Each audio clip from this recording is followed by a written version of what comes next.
The morning sun streamed into the kitchen as I sipped my coffee, browsing through some old photo albums. It was surprising how quickly time had passed. As I turned the pages, I remembered the moments we shared as a family. There were photos from vacations, birthdays, school events, and simple family outings. It all felt so recent, yet some of those moments were years ago. Daniel walked into the kitchen, his face fresh from his morning shave. "Morning, Clara. What are you looking at?" "Just some old photos," I replied, showing him a picture of our family from last Christmas. "Remember this?" He chuckled. "Oh, the time when Alex tried to cook the turkey? That was something." Alex, our eldest, had a passion for cooking, but was still learning. That Christmas, he'd tried to surprise us by taking on the turkey dinner, but ended up charring it a bit. We had laughed it off, saying it was the thought that counted. Liam, hearing us from the living room, shouted, "Don't remind me. I was the one who had to order the last-minute pizza." Daniel and I laughed, recalling how our traditional Christmas dinner was replaced with pizza that year. The day moved along just like any other. Daniel left for work, while I prepared the boys' lunches and got them ready for school. Alex and Liam, despite their occasional sibling spats, were thick as thieves. They were both in high school, with Alex being 2 years older than Liam. Their bond was something I cherished. They were each other's confidants, and their laughter often echoed through the house. That evening, as we sat for dinner, I brought up Daniel's upcoming 55th birthday. "We should do something special," I mused. "Like what, Mom?" Liam asked, his face lighting up at the idea. "I was thinking of a quiet family dinner," I began, but Alex interrupted. "Come on, Mom. Dad's turning 55. We should throw him a big party." Daniel, trying to hide his excitement, said, "I'd prefer something quiet, but I won't mind a party." The days leading up to Daniel's party were hectic. There was so much to do. Invitations to send out, food to arrange, decorations to put up. The boys were a tremendous help. They'd come home from school and immediately get to work, helping in any way they could. Alex took charge of the guest list, ensuring that all of Daniel's closest friends were invited. Liam, being the more artistic one, had ideas for decorations that would make the night truly memorable. One afternoon, as I was on my way to pick up the cake, I received a call from Ella. "Hey, Clara," she began, her voice sweet. "I heard about Daniel's party. Can I come?" Ella was a distant relative, a cousin's daughter, I believe. She was much younger, in her early 20s, and had often visited us during her childhood. Of late, however, she had drifted away, caught up in her own life, I guessed. "Of course, Ella," I responded. "It's been ages. We'd love to have you." "Great," she replied. "I'll see you soon." The day of the party arrived. The house was buzzing with energy. Liam and Alex were ensuring everything was perfect. Guests began to arrive, filling our home with laughter and chatter. Strangely, Daniel was late. He was never late, especially not for something this important. As the clock ticked on, I grew anxious. Calls to his phone went unanswered. And then, the front door opened. But instead of a cheerful Daniel ready to be surprised, he walked in with Ella on his arm. The room went silent. The jovial atmosphere vanished in an instant. My heart raced, and my palms felt clammy. Something was off. Daniel cleared his throat. "Everyone, I have something to say," he began, his voice unsteady. "Clara, I want a divorce. Ella is pregnant, and I'm the father." The room was so silent, I could hear the tick of the clock on the wall. My mind raced, trying to process what I'd just heard. How could this be? Everything had been perfect just a few hours ago. Alex stood up, his face red with anger. "Dad, what are you saying? This is a joke, right?" Liam, always the quieter one, just stared at the floor, tears forming in his eyes. Ella looked around the room, her face flushed.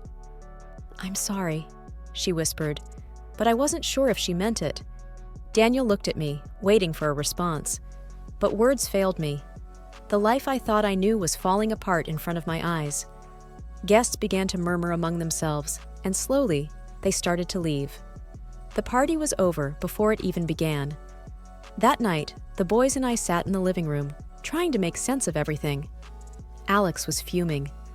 "I can't believe Dad would do this to us," he muttered. Liam, his voice shaky, said, "What are we going to do now, Mom?" I took a deep breath, trying to muster strength. "We'll figure it out, boys. We always do." But deep down, I was as lost and scared as they were. Our life was unraveling, and I didn't know how to stop it. The days after the party were a blur. News of Daniel's revelations spread like wildfire.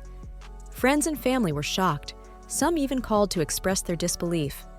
The phone rang incessantly, with many offering support, but I often let it go to voicemail. I needed time to think, to process everything. The boys were taking it particularly hard. Alex, especially, was vocal about his feelings. "I can't believe Dad would do this to us," he'd often say, anger evident in his voice. Liam, on the other hand, was more reserved. He spent a lot of time in his room, often lost in thought. One day, as we were having dinner, Alex announced, "I'm going to live with Dad. Liam and I both. It's a bigger house, and besides, boys should be with their father." I looked at him, surprised. "Are you sure about this, Alex? Have you talked to Liam?" Alex glanced at Liam, who nodded. "Yes, we've discussed it. We think it's for the best." Liam added, "We just think, with everything going on, we should be there for him too." I took a deep breath, fighting back tears. If that's what you both want, then okay. The decision was made. The next week, the boys packed their bags and moved in with Daniel and Ella. The house felt empty without them, but I respected their decision. It wasn't long before things started to change, though. One evening, I received a call from Alex. "Mom," he began, his voice strained. "Ella is making our lives miserable. She throws parties all the time, and her friends are always over. They're loud and obnoxious." Liam took over the phone. "Mom, it's not what we thought. Ella doesn't want us there. She's making it very clear." My heart ached hearing their words. "Boys, you can always come back home. This is your home." There was silence on the other end. Then Alex replied, "We'll think about it, Mom." Days turned into weeks, and the tension grew. The boys were unhappy, and even Daniel started to see Ella's true colors. One evening, there was another knock on my door. It was Daniel and Ella. Ella, her face red with anger, started, "Clara, you need to take your sons back. They're ruining our life." Daniel looked embarrassed but said nothing. I replied calmly, "They're your sons too, Daniel. They can decide where they want to live." Ella huffed, "This is ridiculous. We can't have them here." I looked at Daniel, waiting for him to say something, to defend our children, but he remained silent. It was clear where his loyalties lay. The boys eventually returned home, and our small apartment was filled with life again. Although it was a tight space, the warmth of our bond made it comfortable. Ella's attitude had worn them out, and they regretted ever leaving. Their return also brought to light how deeply Ella's influence was entrenched in Daniel's life. One evening, as I was scrolling through my social media, an idea began to form. I knew Ella was always chasing after the flashy lifestyle. Her posts were filled with pictures of expensive items, fancy dinners, and luxurious vacations. I wondered if I could use this to my advantage. "Boys," I called out, gathering them in the living room, "I have an idea." Alex looked curious. "What is it, Mom?" "I think it's time we take matters into our own hands. Ella's been having her fun, but it's time we expose her for who she really is." Liam raised an eyebrow. "How do you plan on doing that?" I explained my plan, detailing each step. "I'm going to create a fake profile of a rich, successful man. If Ella is as shallow as I think she is, she'll take the bait." Alex smirked. "This could actually work, but what's the end goal?" I took a deep breath. "I want to show Daniel her true colors. I want him to see that she's using him, that she's not the angel he thinks she is." Liam looked hesitant. "It's risky, Mom. What if you get caught?" I nodded. "I know, but it's a risk I'm willing to take." With the boys' help, we set up a profile, complete with pictures of a handsome, wealthy-looking man, luxurious vacations, and high-end cars. We named him Max Sterling. Within a day of creating the profile, I sent Ella a friend request, which she quickly accepted. I wasted no time and sent her a message. "Max, Hey, came across your profile. You have a stunning smile. Ella responded almost instantly. Ella, thank you, Max. Your profile looks impressive. Businessman? Max. Yes, I dabble in a bit of everything. Real estate, stocks, you name it. By the way, are you single? Ella replied with a wink emoji. Currently in a situation, but nothing too serious. Why do you ask? Max. Well, I'm looking for someone to accompany me to some events. I could use a beautiful woman by my side. Ella's response was swift and eager. Sounds tempting. Tell me more. And so, our pen pal affair began. Ella opened up about her life, and as I'd predicted, she didn't have many kind words about Daniel. She talked about how she was just in it for the money and the luxurious life. She even mentioned faking her pregnancy to tie him down. But the worst came when she referred to me as her silly aunt and laughed about how easily she had played everyone. I had all the evidence I needed. One evening, the doorbell rang. It was Daniel. He looked worn out. Clara, can we talk? He asked, his voice breaking. I let him in. We sat in silence for a while. Finally, he spoke. I think I made a mistake. Ella is different. I smirked. Oh, you have no idea. We gathered in the living room of the house I once called home. The heavy drapes held back the evening sun, casting the room in a subdued light, matching the somber mood. Daniel looked apprehensive, constantly glancing at the front door. The boys sat rigidly, their faces reflecting a mix of anger and anticipation. Ella entered, her confident demeanor suggesting she was expecting a very different gathering. What's all this?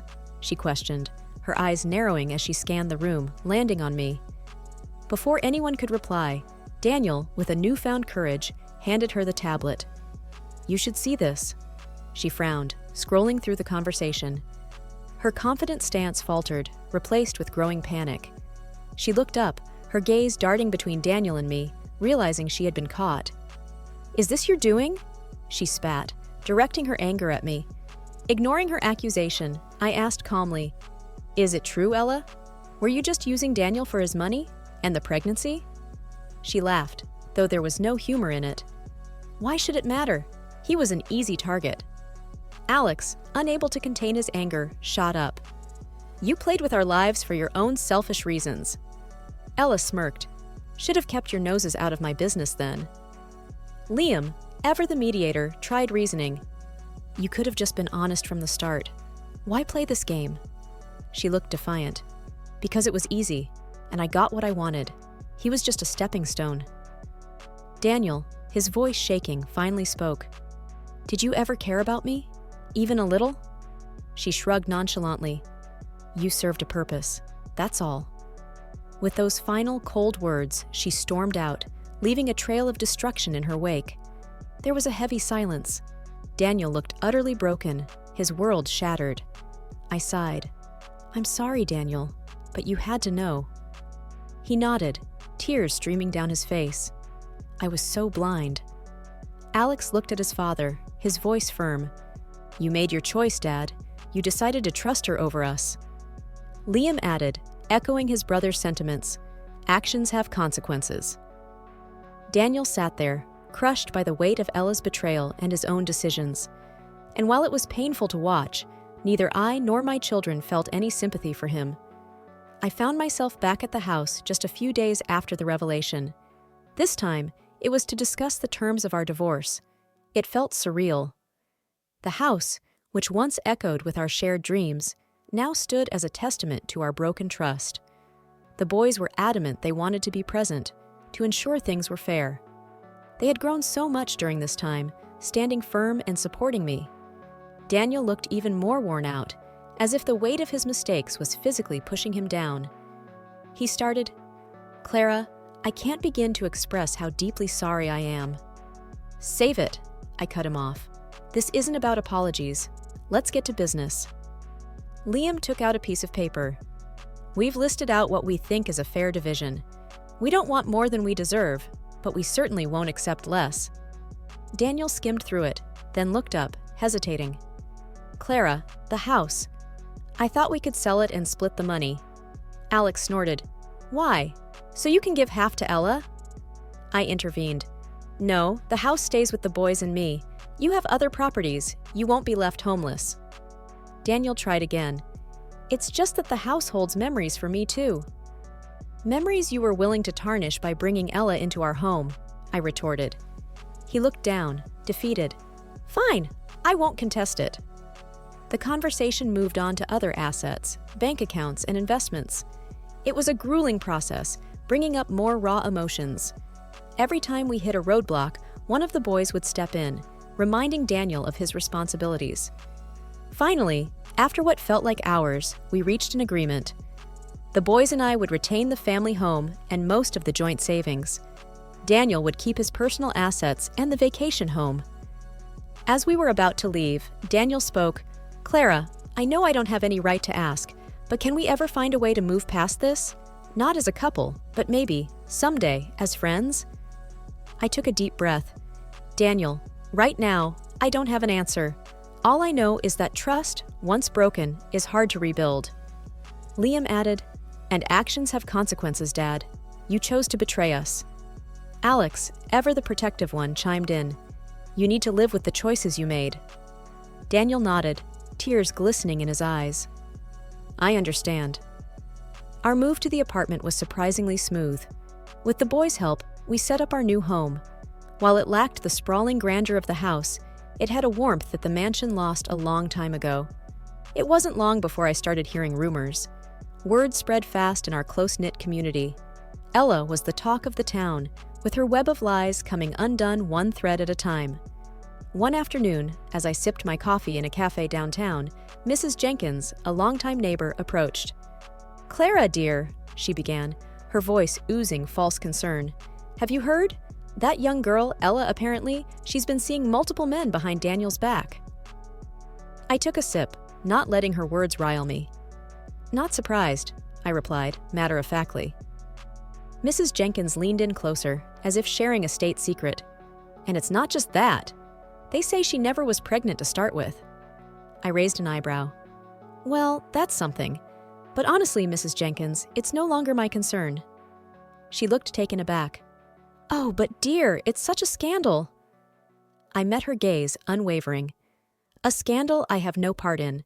Now, if you'll excuse me, I have matters to attend to.